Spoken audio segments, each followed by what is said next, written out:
Hello, everyone. Welcome to another episode of Friends Occasionally Not Disagreeing.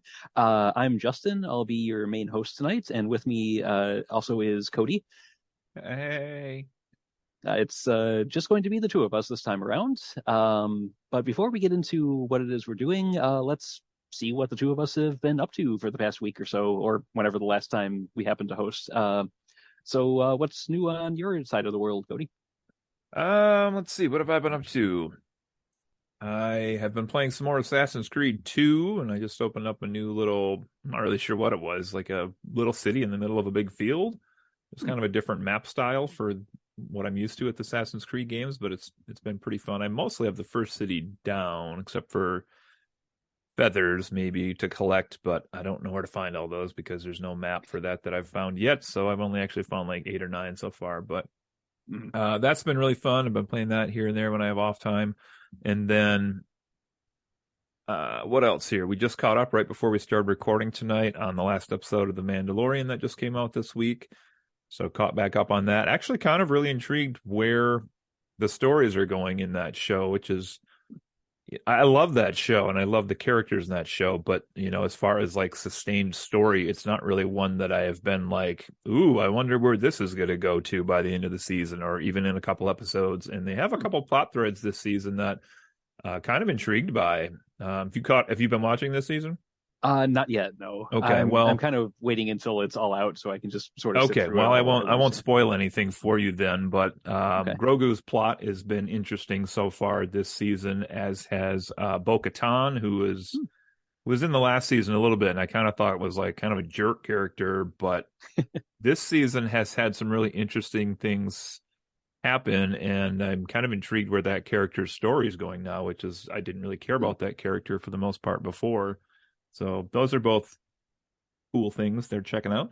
And Nice. other than that, like I've been mentioning here, let's see, this episode I think will drop probably the day after I went to C2E2 in Chicago. So that's kind of the other one I keep counting down to. I've never been to one of those con type things of that size Ah, before. So nice. super excited for that and still haven't decided if I'm going to wear any kind of costume or not, but I gotta decide that. I could pull out Captain America or Batman if I needed to, I suppose, or I could just go straight full on Dusty Rhodes. I don't know. We'll see. I might do that the following weekend as well for the wrestling convention, but we'll Nice. see. I don't know. So that's where I'm at with that though. Okay. Yeah, that's it. How about you? Well, first I want to comment on conventions. I haven't been to many large ones, but I will say I felt a lot more comfortable being in costume. I know you don't have the same level of like social anxiety that I do, but I've it was like wall to wall people at the one I went to, and this was before COVID. Okay. But being actually dressed up, it felt more. It didn't feel as oppressive. It felt like I was part of something bigger in a way. Okay. It's amazing how much the atmosphere changes when you're all dressed up. Hmm. So I would recommend it if you're thinking about it. It adds to the experience. Okay. Out of curiosity, since you mentioned the social anxiety, did you feel more comfortable because you were like hidden disguised as well? Well, I mean, it didn't do much to cover my face, but it felt like Oh, I okay. was, yeah, it was just being, in different clothes. I was dressed up as an Attack on Titan character, and Okay. but it felt like if anyone came up to me and asked me something, I felt like I had that sort of persona to sort of project myself through if need be. Like I could be in character, and that was something to focus on rather than the hordes and hordes of people around me. Gotcha. So it's weird, but it worked. Um, Um, Interesting. but Yeah, a friend of mine is going, I think, all 3 days to the one in Chicago, and he showed me some of his past costumes, and they're very elaborate. Like he even won the amateur costume contest one year. nice. And I saw a picture online. It looks like he's going as, and if I gave you 10,000 guesses, you probably wouldn't have guessed this, but it looks like he and his two friends are going as Shy Guys Oh, nice. from Mario. They have like the big masks with the faces and Cool. stuff, and I'm like, wouldn't have guessed that in 100,000 guesses. So. Yeah, that's also part of the fun. I mean, just seeing the crazy off the wall, forgotten things that people decide to dress up as. Love it. I think you'll have a good time. Well, I'm excited. Good, good. Oh, but yeah. In terms of what I've actually been up to, So I had last played pretty much both of these games like a couple months ago when the idea for this episode first was pitched. So I went back and revisited at least one of them recently, just to get a better feel, refresh my memory, that sort of thing. But I've also been digging through my Steam library for things to get me in the mood, in the mindset for something else we're going to be reviewing after it comes out, Dredge, which is it's a Lovecraftian fishing simulator. It's like Animal Crossing if it were evil. Like, you end up on an island. You have debts which you need to pay off by fishing. It's nice and fine until you start pulling up things that shouldn't be.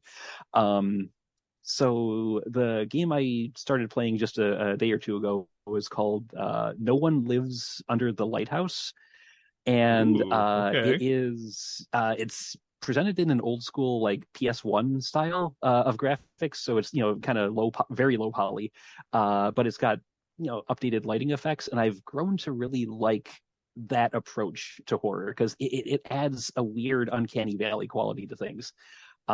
It's very abstract at this point. It's sort of like the movie The Lighthouse, but with more monsters and less Willem Dafoe. Uh, Arguably an improvement, but it's interesting so far. So Do yeah, you I'm get to looking have for sex with a mermaid? uh not yet, but I haven't beaten the game yet, so Fair it wouldn't enough. surprise me. Fair enough. But interesting little indie game so far. And on that note, um, so tonight's episode is actually the first of what will hopefully be a recurring segment where it's an indie gaming showcase where we like I said, Dredge isn't out yet. We'll be covering that one somewhere down the line, but we are focusing on a pair of games this time around. Super Both Mario Odyssey. oh man, so underrated, so unknown, just made by a little niche company called I don't know Nintendo. how to pronounce it either. There's an umlaut in there, I'm pretty sure. But both of these made a bit of a splash when they came out, and we figured, well, to kind of get our feet wet in this whole indie gaming scene, we might as well talk about two of the bigger ones in recent years. Um, so, without further ado, and as you probably know by looking at the title of this episode, we're talking about Hades and Signalis tonight. Um, Starting, I guess, with Hades, just because it is a little bit more accessible. So, did you want me to kind of go over what this one's about, or did you want to take the helm on this one, Cody? Well, how about I take the helm on this one because I'm going to leave the other one up to you. That's entirely fair. I kind of had a feeling. All right. So in a nutshell, this is a game. I just wrote down a few comments for each of these. This is by a company called Supergiant Games, who I gather has maybe 3, 4 other games out. I don't know that I've played any of the other ones. You may have, Justin. The name sounds familiar. I think they have a game called Pyre, and I think they have some other ones as well. Yeah, I'm just taking a quick look here. But Transistor I have played. okay, I haven't played Bastion or Pyre, but Transistor was fun. okay. But this is essentially a game that's heavily steeped in mythology, and you play as Zagreus, who is the son of Hades, the legendary god, of course. And your, in essence, idea in this game is that you're trying to escape the realm of Hades to get back to the world proper, I guess, the surface, if you will, of Earth. And you are helped by various gods along the way, and you have a lot of mythological characters who are interacted with you in this plot, both down in Hades' palace underground, and along the journey you'll find different people in different stages, and you'll power up as you go. And this is a roguelike game where you are more or less dying frequently in an effort to try to get to your end destination, but growing slightly stronger every time you do so and have the ability to power up.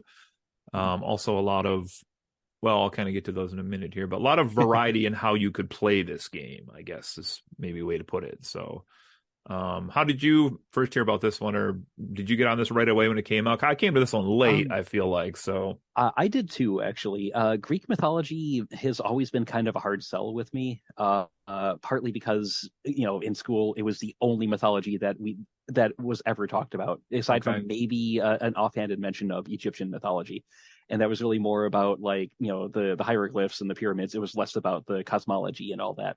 So over the years, it just felt like it got hammered. It was a dead horse that just kept getting beaten and beaten and beaten. okay. It's something that you really have to do something special with to get my attention. But when it came out, it got rave reviews. I kept seeing people talking about it and how it's like, oh my God, this is like one of the best games of the year, this, that, and the other. It took me a while to actually get into it. It was really the pitch you made for this episode that made me finally bite the bullet and pick it up. It helps that it was on sale for really cheap on I think the Epic Game Store is where I got it. Okay. But yeah, so that combination of factors finally made me give it a try. Um, that I did like the art style leading in, even before I picked it up, though. I think that deserves a very heavy nod because it's distinctive. Yeah, I agree. The art in this game is very nice looking, and another thing that is pretty widely praised about this is the voiceover work as well. A lot of people seem to really like the characters in this, how they're voiced. Hmm. And Um, I think every line of dialogue is actually voiced in this too, which is astounding for an indie game. yeah, even though like voiceovers are for like cinema scenes in the background, and the text on the screen is usually read to you in addition to being on the screen itself, and Hmm. there's a lot of voice files that must be behind the scenes in this one, like you said, especially for Yeah, an indie game. yeah. And altogether, it really gives a strong sense of personality to most of the characters in this. And I will say, for a game that takes place mostly in the underworld, it's surprisingly colorful. Like they didn't just do like drab grays and blues and greens and stuff. There's reds, there's yellows, there's a surprising amount of life to this game in its presentation. Um, and most important thing that we haven't mentioned yet, you can pet Cerberus. When I saw there was an option, it's like, okay, this has a lot of heart. Um, Well, and he plays a pretty big role later in the game too, but we won't go too far yeah, there. But yeah, we don't um, necessarily want to spoil anything. It's a fairly straightforward story, but I yeah, mean, it's fun to experience it as you go. Um, but yeah, I really think they were clever in the premise because in a lot of roguelikes, it's like, okay, why do I keep coming back to life? Here, well, you're a god and you're also in the underworld, so everyone's already dead.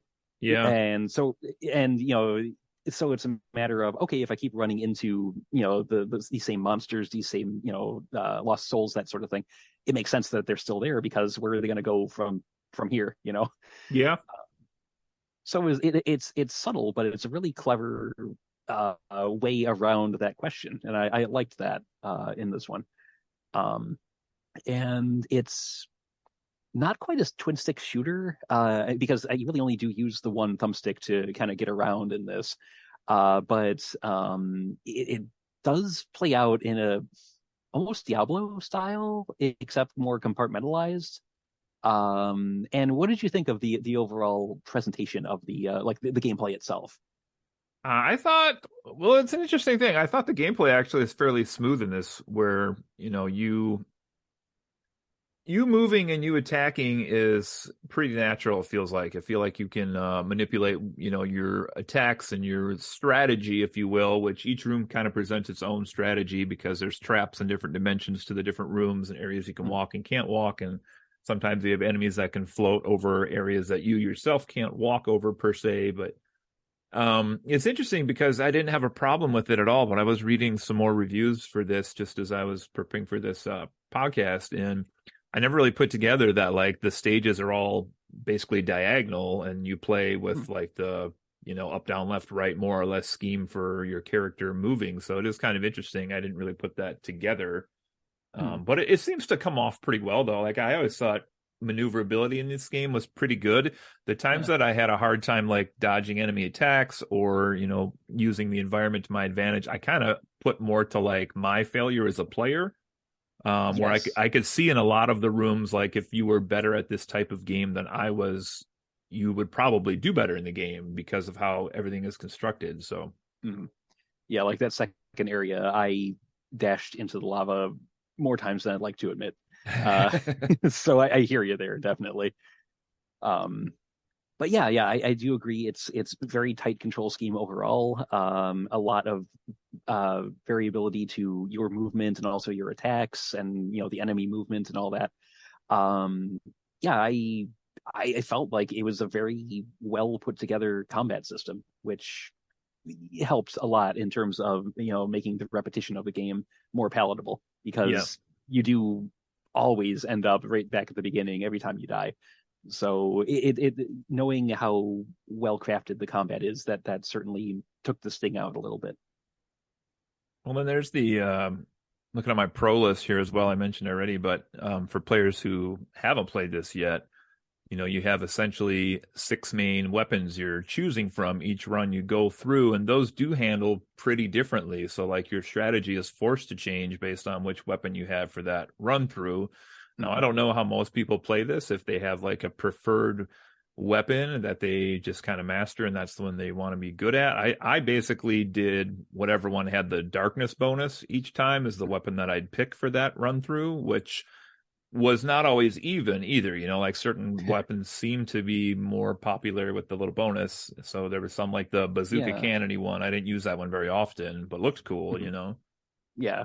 And like the bow and arrow, I didn't use that one too often, Oh, but I it did hit like the like a bow and freight arrow. train. Yeah. Yeah, I liked the bow I and was, arrow. The spear yeah, was good too, or the yeah. trident, I whatever it was a is. shield guy myself. Mm-hmm. Is the one I gravitated towards Okay. because he essentially had like a second ranged attack with that because you could whip it and like Captain America style, it would bounce off enemies and come back to you. And Yeah, I that was a liked good that. one. Wasn't Yeah. there was like a hand-to-hand one too, was there not? It was either fists or claws or something. The Yeah, like claws, yeah. gauntlets. Yeah, yeah. Which is they were pretty strong, but that's not generally how I like to play games. I'm usually more of a ranged fighter, so Hmm. not necessarily my pick for that one. But it was Yeah. interesting too because there were a lot of enemies as you went through the levels that were definitely weak to one of those weapons, but strong against another weapon. Hmm. Yeah. So if you really were, all about, say, the spear or whatever, you would eventually come into drawbacks if you used it all the time. And I like that. It kind of forces you to either whittle them down in a less than ideal way or Yeah. experiment a bit. Yeah. It was, I will say, it was frustrating, when you'd get to like a random room because the rooms are more or less randomized in this as Mhm. well that you come to, and you'd get a good run through going, and then you'd get to like a room that would pop up that would just have that type of enemy that you knew Mhm. your weapon was going to suck against, and you were like, shit, like I'm thinking a lot of those stages, in the gardens, whatever that stage was called, the third level that Oh, had yeah, those yeah. little, I don't know if they were butterflies and like the things that would fly at Mm, you, and there was like 100 of them. And if you had like yes. a melee weapon, like you were in a lot of trouble. Yeah. Or you'd better hope that you had the right buffs to, create area of effect stuff around you or yeah. So it's yeah, it definitely required some lateral thinking for some of those encounters, Yeah, which I'm is just good. trying. It keeps it from getting stale. Yeah. Do you want me to just kind of run through some of my pros, cons, and middles, or what do you? Sure. Yeah, yeah, go for it. And I can So I'll chime just in. I'll hit pros first since we already covered some of this, but which I really like that there were a lot of ways you could choose to play this game, and not only with your weapon, but also like as you were collecting the, was it called darkness? Is that what the actual currency was? Or It's darkness or shadow or something like okay, that. I don't remember exactly what, but yeah.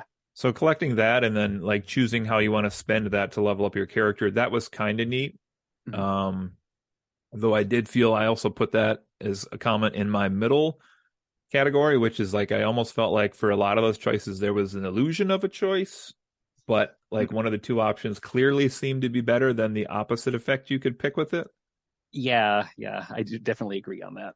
So there were some that I definitely didn't see any purpose to whatsoever, but later in my playthrough I looked at a few combinations that people like to play with online, and I did try a few of those and they did work pretty well. Then I hadn't tried them, so The random rooms I actually liked. One of the things I really enjoyed about this that I don't know that I have played another game exactly like this is I just liked that like when you beat a room and the doors like lit up, they had the icon for like what Hmm. the hint was for the next room, which was, Yeah. 90% of the time it was pretty accurate, but it might have a twist to it. Like it might just be a freebie room, or there might be like a mini boss in that room, or Hmm. Yeah, I have seen other games do that, like Slay the Spire. You always knew basically what was going to be in the next room you went to, whether it was going to be a fight or a merchant or something like that. So it's not unprecedented, but I do like having at least a clue as to what's behind door number two versus door number one. And yeah, I thought they did that pretty well. it was nice.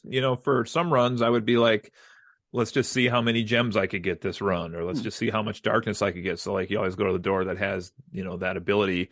And Hmm. other times I was like, all right, this run I'm trying to go for as far as I can get into the game. So this time I want like all those big effects. I want maybe some money to buy some extra effects when I get to Charon or whoever, and Hmm. just have that extra ability. But those were all good. The artwork we already mentioned, that was really awesome as well. Yeah. So those are really my pros for this one. For my middle, I have I mentioned already, like some of the power ups were not so great, but I did like the choice.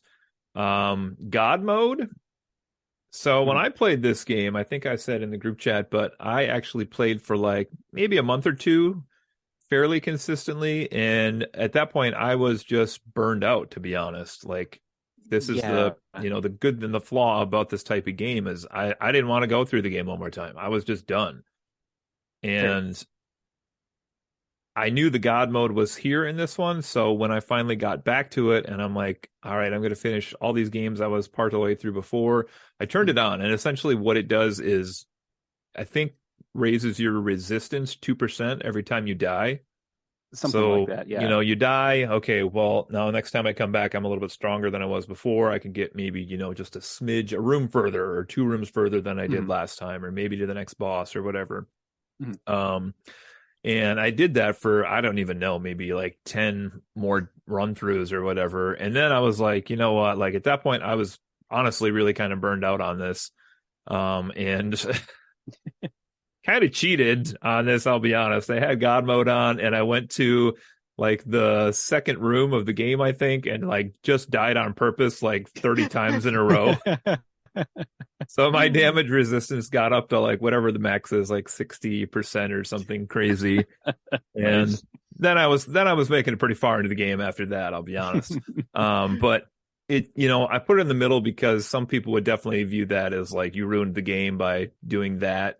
Hmm. Whereas I look at it as, it helped me see what the end of the game was, which I enjoyed, and what those last stages were like, which I may not have ever gotten to without that. Just not Fair. that I couldn't have, but just like my time, it was too valuable for me to do the same run through 100 times. Like 50 is my limit, Hmm. or whatever.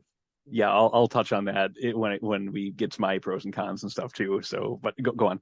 Yeah. Another middle I have here is just I love the randomness of the rooms, but there were, like I mentioned, sometimes you'd have a, damn near perfect run through going, and you would just hit that one random room that had the one type of enemy that you were gonna lose to, or Hmm. severely, like lose a life to, and maybe you have death block on a couple times or whatever, and you're like, dang it, I lost a life, and then that's gonna hurt you when you get to the Minotaur later on, and then it's Yep. all kind of waterfalls a little bit Yeah. off each other. The music in this game is actually really good. I just wish there was more variety to it.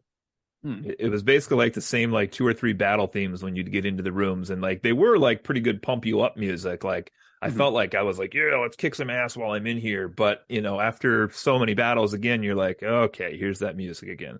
Hmm. It's almost like a JRPG that way, where it's like, okay, the battle music can be good, but oh Yeah, man, after the 200th time, yeah. yeah. I honestly, even if the music had just had a little more variety, it actually might have held my attention a little bit longer, just because Hmm. it added to it enhanced the fact that it was a sameness for the run through again. It was like, I'm in this room, here's this music again, here's this enemy again, and it's okay. Gotcha. Um, I put in the middle again that I hadn't played a lot of games like this, the roguelike games, and I just in general as a concept, I thought it's kind of cliche now because there's more of these out than there ever were before, but the idea that like you can get through a game, 30 runs quicker than your friend because you're just better at that type of game, like that's an appealing quality to me, even as somebody who knows they're not like probably the best at these types of games. I like the fact that the game could be really variable length based on how good you are at that style of game. Mm. Okay, and then my last one for the middle here is I didn't at first, but after a while, and this was still the first time I was playing through it, I really got into the like fact that the game tracks all of the like powers you've gotten and people you've talked to and your relationships and stuff. So Uh-huh. I really wanted to like collect some of the sets from the powers of the gods and say like, you get Oh, the sure. bonus or whatever because you got all 12 or 15 from this god or whatever.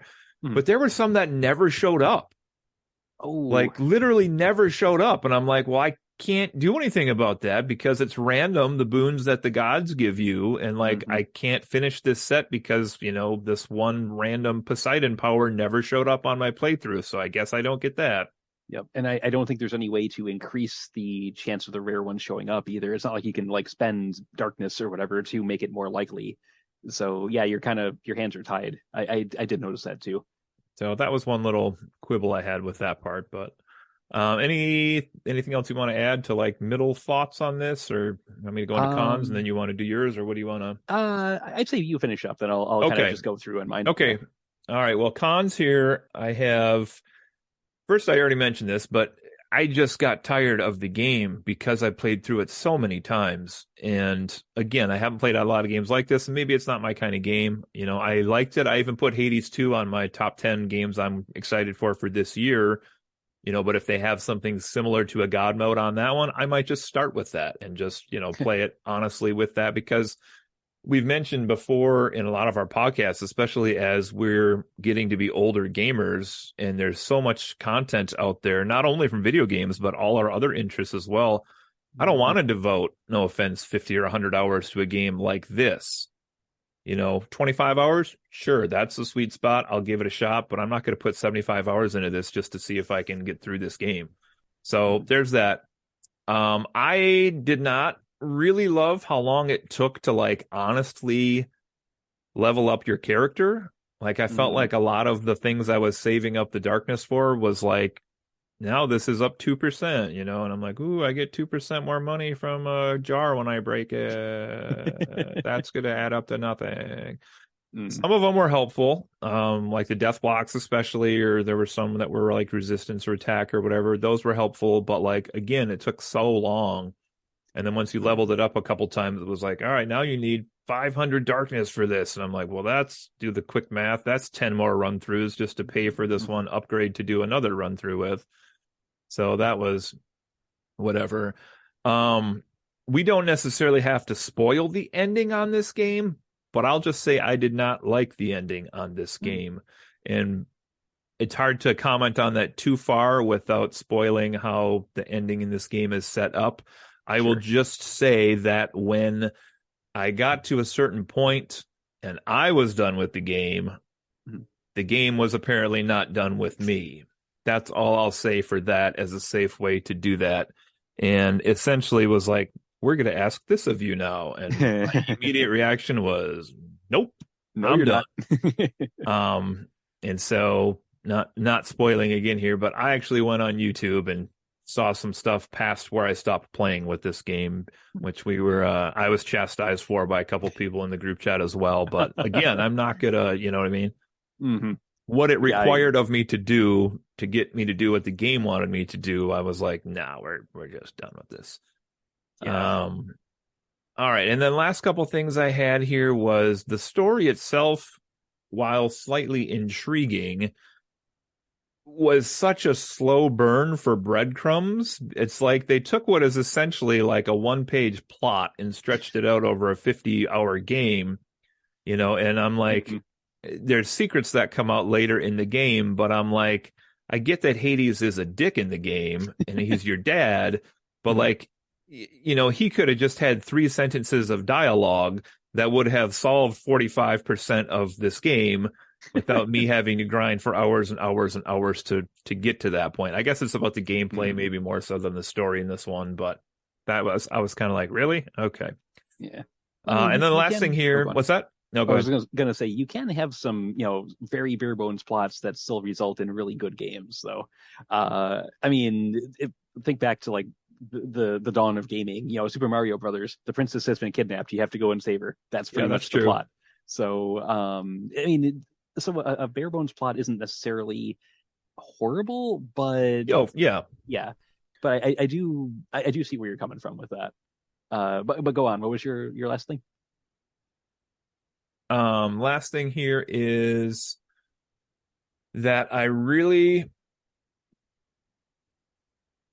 did not like, and this is probably me as a player, and I have to admit, again, watching some of those strategies people had online, I noticed maybe I was doing this wrong. Okay, but you basically had like the three attacks. You had like whatever the first, whatever three buttons on the system you're playing it was on, but two were basically Mhm. attacks with the weapon, and the third was like your cast attack where you shot Mhm. the gem out. And then, as I understand it, like that tagged monster would essentially have um more vulnerability essentially to you attacking it because it had the stone cast in it. But here's the thing, I Mhm. didn't use that thing at all. Um, this was like, I feel like we did another podcast on some game and it's failing to come to my mind right now, but like this was just something I was not into. So I like sometimes I would remember to shoot out the gem, sometimes I just didn't even bother with it. And it's like if it was like one on one or one on two, and you were like, all right, I'm going to put the gem in this one, and then I'm going to try to attack that one more. But when you got like 12 monsters attacking you at once, and you shoot the gem and it's stuck on this one little dick who's on the top of the screen, and you can't even get to him because there's 10 other guys attacking you from all around, I'm like, what's the point of that? Like, I know you could get more of them as the game went on, but Mhm. I didn't like that aspect of the fighting. I did see again later on how you could combo that with some other things. Mhm. And some of the strategies, like I said, I saw online were, kind of buffs that you could do to enhance what it meant to really hit somebody with that and then, Mhm. do extra damage to that character. And you could find some ways to like genuinely rip apart enemies using that. But I don't know. I just didn't really like that aspect of the combat. So. Those are really Gotcha. my pros, middles, and cons. So what else do you got to say on this one? Okay. I'll try to do a similar format to you. Starting at the top, pros, like we mentioned, the presentation, both visually and in terms of sound design, just really good. Maybe some more musical tracks, but the voice acting was very impressive. I'm used to going into lower budget or at least indie games, and if there's voice acting at all, it's very hit or miss.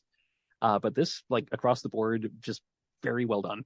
Each character had their own feel to them, their own personality. You could tell, pretty much from the first couple of words who was speaking, what mood they were in, that sort of thing. So really, really well done. Kudos to the voice actors on that. Yep. Again, love the visual style. The combat, while after the 100th time it got kind of repetitive, it was fun.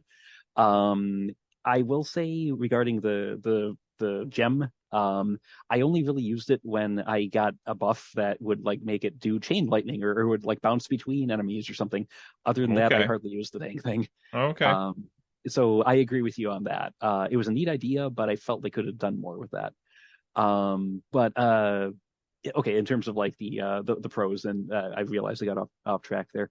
I actually kind of enjoyed the base building mechanic of it, where you could like add things to Hades's palace as you went if you spent gems. Some of them were just cosmetic, some actually had tangible benefits. But I thought it was a neat side system to distract you from always just throwing yourself right back out into the fray again. Yeah, that's a Um, good point. I forgot about that. yeah, and it's I don't know, it didn't need to be there, but I was glad it was. Um, and in general, like the various powers you got, yeah, some functioned the same as others. Like hungover functioned the same as poison, more or less, when you really get down to it. But it was interesting seeing like just how you could mix and match the various things. I liked the depth of the builds, even if what you had to work with was usually random on each run. Yeah. Um, but yeah, very engaging combat. The boss fights were just meat grinders. But the at least the first time you threw yourself against them, it was like, okay, you're gearing up. You're getting a feel of chipping away a little bit more at the health bar every time you get there. And it was nice to finally get that sense of accomplishment when you took down, say, Megara, the Fury at the end of the first section. Yeah. So by and large, those are my pros. A few other things that you mentioned already, but those are kind of ones that stuck in my mind. Mids, yeah, I do feel like maybe there could have been some more enemy variety, like in each area, because there was some, but after the 12th run or so, it's like, oh, I'm fighting these guys again, and it just kind of it's very okay. I'm just going through the motions to get past this to get to where I need to be. It wasn't as engaging as it was the first couple of times. So a few more types of enemies I think would have helped with that. That said, it's not a dearth of them. There's still a good amount per area, but the amount of times you're going to be going through all of these, I would have welcomed a few more. Um, so let's see that. Um, Really, most of the other mid stuff you kind of touched on already. So most of what's left on in my mind are cons. Um, and I'm just going to come out with the big one right away. You mentioned getting fatigued with this game, and I wholeheartedly agree. And that really what took my wind out the wind out of my sails was the first time I finally clawed my way through that first boss fight. It's like, yes, yes, I finally did it. I kicked her ass. She's gone. I can just move on and not have to worry about this section anymore. Then I died in the next area, and I'm like, okay, fine, whatever. At least, yeah, I've made progress. So I go back. I'm in Hades' castle again. I set out again, and I'm at the very beginning, and that damn near killed it for me. At Oh, the okay. because I mean, it's still fun, but all of a sudden, it's like I've accomplished nothing. And yes, thematically it makes sense because no one is going to stay dead in the underworld because they're already sort of dead or godlike anyway. So it doesn't make sense for her not to get back up and fight you again. But man, that was dispiriting because it's like the best way I can put it. It's like playing Dark Souls with no bonfires and where the bosses respawn when you die. It Yeah, no matter how engaging the story is or the gameplay or whatever, if you're always starting back at square one with only the smallest bit of character growth to show for it, it really kind of killed the experience for me. Okay. Um, that said, if you have more patience for repetition and revisiting things you've already done, that might not bother you as much. But me, I hate having to go through and redo content that I have already proven myself in before. And being that I beat the first boss, to me, from a gameplay perspective, that should have counted as me proving I don't need to spend more time in that first area. And I went back, I kept throwing myself in there without, I never activated God mode because I'm like, okay, I'm going to do this the way it was meant to be done. And I'd get through, I'd kill her again, I'd get a little further and then just, slip up or, get a bad room. And all of a sudden I'd be right back to the beginning. And every time that happened, it got harder and harder for me to come back to it. Yes, I do know, the upgrades you pay for, they follow you through. But like you said, sometimes they feel so minuscule that it's almost not even worth it. Yep. And I see the appeal of the game. I see the draw. I see why so many people like it so much because at its core, it is fun. But that decision to not let you just have any lasting progress, that really hurt it for me. And that's honestly the biggest flaw I have with Hades. Um, So I know, sorry not to interrupt you, but I know you've played other roguelike games. mhm. And like I said, I don't know if I've played many like this, but in those games, are you saying that you really do have like progress um, that you're continually moving forward or powering up Sometimes, faster or yeah, sometimes like I mean, there are ones that will, you still have to go through from the beginning and fight the same bosses and things. Enter the Gungeon was like that, but that one. It felt like it wasn't as bad because there's such a gigantic variety of weapons in that game. Like you have guns that fire anything from bullets to lasers to chickens to, I mean, it's just you never quite know what you're going to find, and that makes each playthrough feel surprising and intriguing and still engaging, instead of just like, well, I've got these six weapons, I pick one and that's what I'm stuck with for my entire run. It felt more like, okay, I'm back at the beginning, but at least it'll feel significantly different. Um, so a lot of them do offer that level of uncertainty, or you'll find weapons as you go, or like Crypt of the Necrodancer. Another, this was a turn-based roguelike, but it had a neat movement mechanic where you had to like move and attack with the beat of the music. You never knew what weapons you'd find. There were different classes you could play as, and each had their different specialties. It offered enough variety that even though every time you died, you started back over, it didn't feel as much. It didn't feel like as much of a downer as Hades does when you start Okay. over. Um, and like I said, I enjoyed Hades overall, but man, that one design choice, that's the thing that kept sticking with me. As I would sit down, I'd look at it, and I'd be like, do I really want to waste another 20 minutes, if fighting my way back through all this I've done before, only to make it like another room or two further and then get killed again. Well, that's a good point too, because Yeah. it's not a long game, but Mm-mm. you also knew that if you were restarting, like you said, that's another half hour gone. Right. Like a run, And a run is not short. no, not in the least. I mean, if there were, it would have been better if you could at least even skip to like the first boss in the first area, rather than have to slog your way through all the mooks to get there. Yeah. Maybe pick a couple of the boons, the perks, just from the pool that you'd already unlocked. That would have streamlined it a bit. That would have made it somewhat better. But yeah, like I said, to me, it's like Dark Souls without any save points. And much as I love that series, that would have killed that for me too. So not that Dark Souls is roguelike, but it's a difficult game that emphasizes skill and learning patterns and things like that. But you don't have to start all the way from the damn beginning every every time you die. So Yeah. that's yeah.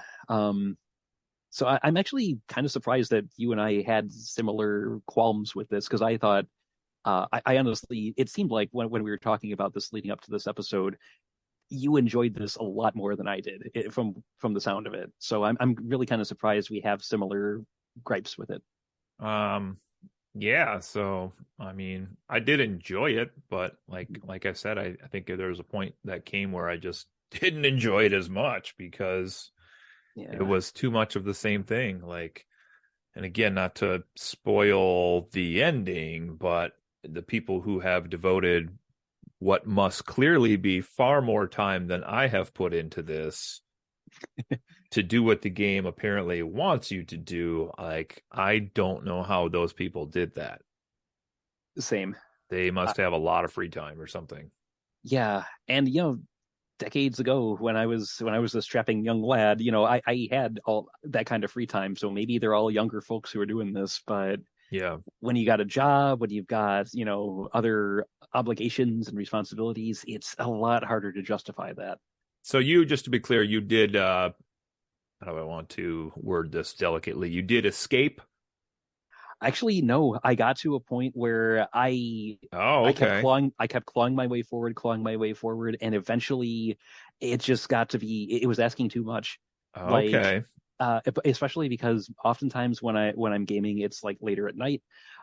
So I've already gone through the whole day. I might be a bit tired, and one sloppy move or a mistake, and all of a sudden, boom, half your health is gone, and that's I don't know. That's partly my fault for not playing earlier in the day, I guess. But at the same time, in the window that was open to me, it felt like was I wasn't in the ideal place to go any further. And that's, I was dying because I was tired. I was dying because I was getting sloppy. But at the same time, I didn't have time earlier, like before work or anything, to really devote to that, because then, I would be worried about being late, and, it would have that pressure on it for me too. Yeah. Um, so I played through it dozens of times, or at least up till not through, obviously, but I played up to the points I did for dozens of runs, and it got to the point where I just didn't want to anymore.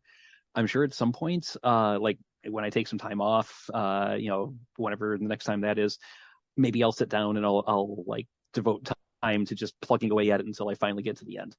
Maybe, maybe not. Okay. But I didn't realize you it's didn't actually yeah. I words. tried. Yeah, finish it. Okay. Yeah. Yeah. I tried, but like I said, like you said, eventually it just gets to be so samey with what you're doing that I don't want to say it wasn't fun anymore, but I knew in the back of my head that if I wasn't on point all the time, I was just going to end up right back at the beginning. Well, now I gotta ask, did you watch a YouTube video of anything after when you stopped playing? Nope. I've Uh, heard bits and pieces about like the okay. the post end game content, but I haven't actually seen it myself. All right. Well, I would be really curious what your take on this would be had you made it that far. Hmm. Okay. Because I'm gonna suspect we're putting a numbers on these games tonight, and Mhm. I'm gonna guess yours would be lower than whatever you're about to give it had you made it Oh, to the end. But that's all well I'll then. say.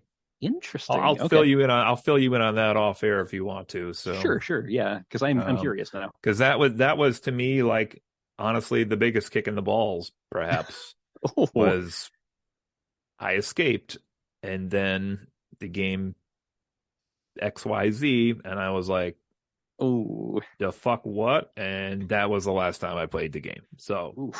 Gotcha. yeah. Okay. Now our friends Blue, who's hosted before, and our mutual friend Tony both Mhm. have done what the game would like you to do, and are like, "That's what you got to do. That's what you got to do to get the full Ah, experience out of this." And I'm like, probably that's rather find dedication. some pliers and pull a toenail out than do that. Damn. And that's not too far off the truth. So Wow. yeah. Okay then. I guess on that note, have fun with those feathers in Assassin's Creed. I'm hoping eventually some kind of treasure map or something will show them on the main map, but Oh man. yeah. Ooh, Um, okay then. yeah, well, I think before were we close to scoring here? I was just about to say it sounds like we're getting to that point, unless you had So, more to add. well, I'm not going to add anything with the game. I just wanted to put in that little blurb that I was telling you about earlier. So I was looking for some reviews for Signalis earlier, and I happened to come across the GLAD website, which is, a very pro activism and support for, LGBTQ plus type stuff in gaming in particular. I was looking Mhm. at their blogs on gaming, and both of these games, which we can talk about the other one in a bit, are on their nominations for games of the year. So Hades was on there for 2021, and I just took their write up here. So I'm just going to put this out there because, I, as we all do, probably view things in a way that relates to us the most. And so Mhm. playing this game, I guess there were elements of this that I didn't really pick up, but this was their write up for the nomination for Hades for 2021 GLAD Video Game Awards. They said, and I quote, Zagreus is the bicon, which is like a bisexual icon. I guess I had to double check that myself. We Sure. needed in 2020. The playable hero of this masterfully designed roguelike is an astonishing achievement in character. It's Huh. rare enough that we get to see a male bisexual character in a video game, but rarer still to see one with such depth, originality, and authenticity. We'd be remiss not to mention the other outstanding LGBTQ representation, from the poignant longing of Achilles and Patroclus to the glorious non-binary chaos. But Hmm. Zagreus is both literally and figuratively the star of this show. Along with his bisexuality, he's an exemplar of healthy masculinity. Sure, he holds nothing back in dispatching the forces of the underworld, but in interactions with Shades and his fellow gods, he shows the true source of his strength, his empathy, composure, understanding, generosity, patience, forgiveness, and his utmost unequivocal respect, even towards those who don't show it in return. Hmm. Industry, take note. This is how you write a male character in 21st century video Hmm. game, unquote. But yeah, and on the webpage, it goes on to kind of discuss a little more about his relationship, and how he talks to characters such as Achilles and Dusa, and there's some other ones in there as well. And, I guess there were hints of that I probably noted when I played it, but it's not something that stuck with me as a straight gamer. But, for Mhm. other people, apparently this really resonated. So I thought, why not give them a Interesting. little shout out as well on this one? Yeah, I can certainly agree with their take on how empathetic he was. Like he generally seemed to care about the other denizens of the underworld around him, even though he Yeah.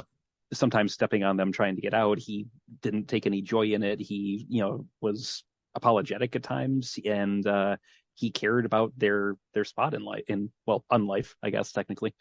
But yeah, he seemed like a genuinely nice guy. So yeah, I can certainly agree that it was refreshing compared to, I mean, not every action hero is like the Doom guy, but Yeah.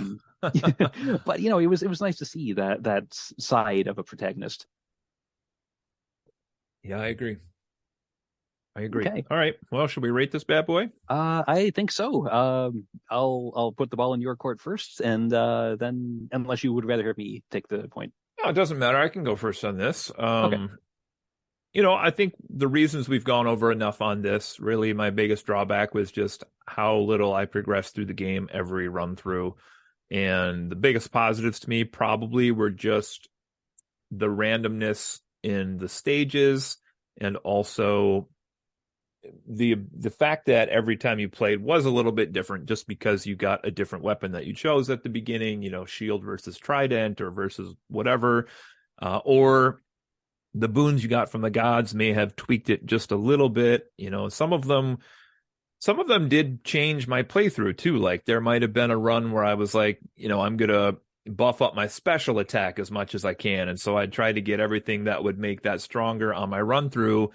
But inevitably, then there'd be like one choice from the gods that was like, when you dash, you automatically do lightning damage. And I was like, well, I gotta have the lightning damage. So then I'd pick that and lose my original plan. But there was a lot of good variety in what you could pick. And it did make every run feel like it was different, Mhm. but it just didn't feel like I was getting anywhere, which is why I cheated and used the God mode. And I'm okay saying that, even though other people won't like that. And I realize that. But anyway, a lot of good things in this game. I just wish my wish, I guess, for part two, which is supposed to come out this year, is that they do something to make it feel like I'm progressing more or getting stronger. Because if you're asking me to both spend the time to do the run through and like slowly progress in how strong I am for each of those run throughs, that's a hard double sell to do back to back. Give me one or give me the other. I hadn't even considered, like you said, like maybe start me in stage 2 or something, like, and go Mhm. from there. And that would have been a different experience too, because the first stage, once you were strong enough, like proved no difficulty at all. It was just like 10 Mhm. minutes you had to spend to get through it, Yeah. or maybe more, like I said, it's not quick. So anyway, long story short, a lot I liked about this, a lot I didn't like about this. Haven't played a lot of games like this myself. I'm going to put this at a 7.0 overall on this for Hades.